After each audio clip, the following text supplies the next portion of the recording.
Amerika Serikat dengan Indonesia sedang berpolemik.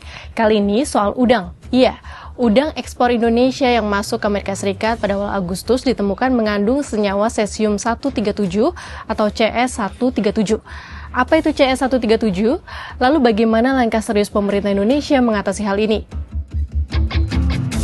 Badan Pengawas Obat dan Makanan Amerika Serikat atau FDA menyebut kontaminasi udang mengandung cesium-137 terdeteksi Bea Cukai dan Perlindungan Perbatasan Amerika Serikat di pelabuhan Los Angeles, Houston, Savannah, dan Miami.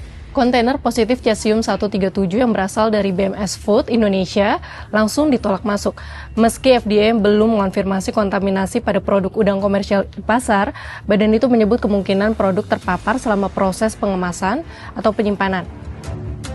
Terkait temuan ini, Menteri Perdagangan Budi Santoso menghentikan sementara ekspor udang oleh BMS Food dan sudah membahas dengan Kementerian Kelautan dan Perikanan serta Badan Pengawas Tenaga Nuklir.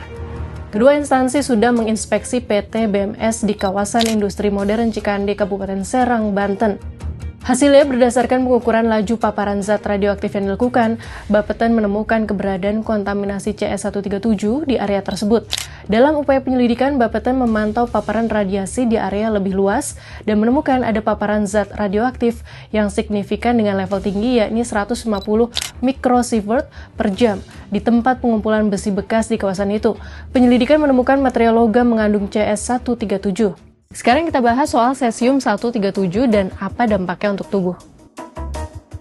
Agency for Toxic Substances and Disease Registry dan The Environmental Protection Agency memasukkan cesium dalam kelompok zat radioaktif dan berbahaya bagi manusia. Secara alami, cesium ada di batuan, tanah, dan debu, namun dalam kadar yang sedikit dan tidak bersifat radioaktif.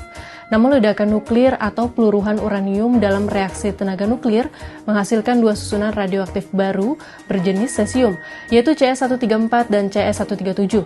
Kadar kontaminasi CS137 pada suatu objek akan berkurang separuh dalam waktu sedikitnya 30 tahun. Paparan eksternal CS137 dalam jumlah besar bisa menyebabkan luka bakar, penyakit radiasi akut, bahkan kematian. Paparan dalam jumlah besar tersebut bisa berasal dari kesalahan penanganan sumber industri CS137 yang kuat, ledakan nuklir, ataupun kecelakaan nuklir besar. Selain itu, paparan CS137 meningkatkan risiko kanker karena adanya radiasi gamma berenergi tinggi. Sementara paparan internal CS137 melalui konsumsi atau inhalasi memungkinkan bahan radioaktif tersebut terdistribusi di jaringan lunak, terutama jaringan otot yang meningkatkan risiko kanker.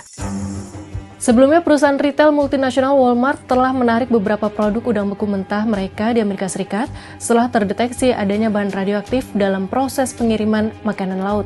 Sahabat Kompas, bagaimana opininya terkait temuan cesium-137 di produk udang beku ekspor Indonesia ke Amerika Serikat? Di satu sisi hal ini baik karena pemerintah Amerika Serikat melindungi keselamatan dan kesehatan warganya.